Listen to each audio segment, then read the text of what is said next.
Hi, I am Mohammed Dash. Welcome to my YouTube channel 7 Today I will discuss about footpath live load as per IRC 6. What is the guideline for the calculation of footpath live load as per IRC 6 and what is the formula mentioned in IRC 6 and a worked out example for calculation of footpath live load. Okay. Now, footpath live load. For all parts of the bridge, this is actually a cross-sectional view of the bridge having both sides footpath. Okay, and this is actually the carriageway and this is footpath. And this is the parapet wall and these are the girders. Okay. Now for all, this is actually the guidelines of IRC 6 clause 206.1. For all parts of the bridge floors accessible only to pedestrian and animals, and for all footways of the loading shall be 400 kg per meter square. And for the design of the foot over bridges FOB, and for the design of foot over bridges, the loading shall be taken as 500 kg per meter square. Okay. For bridges, that live load should be considered as 400 kg per meter square, and for FOB, for foot over bridges, the live load should be considered as 500 kg per meter square. Okay. Now, calculation of footpath live load for different span. This is also a guideline of IRC 6 clause 206.1. For effective span 7.5 meter or less, 400 kg per meter square or 500 kg per meter square, as the case may be, based on the clause 206.1 as I have mentioned in the previous slide. Okay. And for effective span over 7.5 meter but not exceeding 30 meter, the intensity of the load shall be determined by applying this equation. Okay.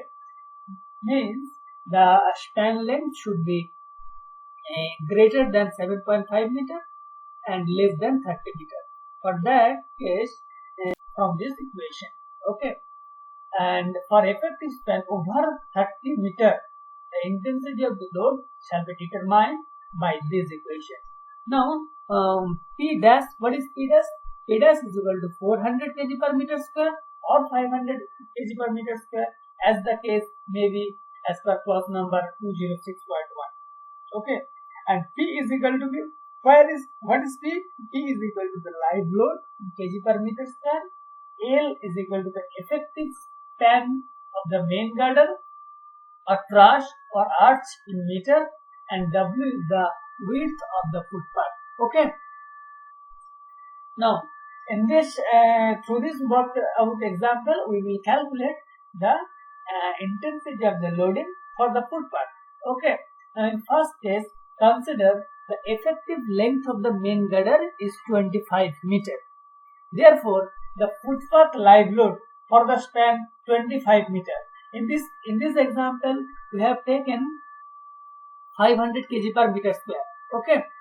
The 500 minus, the formula is 500 P is equal to P dash minus 40 L. L is the effective length of the main girder or span minus 300 divided by 9. This formula is applicable because the span length is 25 meter, means less than 30 meter but greater than 75 meter. For that reason, this formula will be applicable in this case. So 500 minus 40 into L. L means the effective length of the main girder, that is 40 into 25 minus 300 divided by 9. So after calculation of this, you will get 422.22 kg per meter square. This is actually the live load intensity for the footpath. Now, another example where the span length is greater than 30 meter. Okay. Means this formula will be applicable. P is equal to P dash minus 260 plus 4800 divided by L into 16.5 minus W divided by 15. This formula will be applicable because the span length is more than 30 meter. Okay. And by putting all these values, we will get and the intensity of the loading is 346.67 kg per meter square. Okay, now thank you everyone. If you like this video, please share and subscribe. Thank you once again.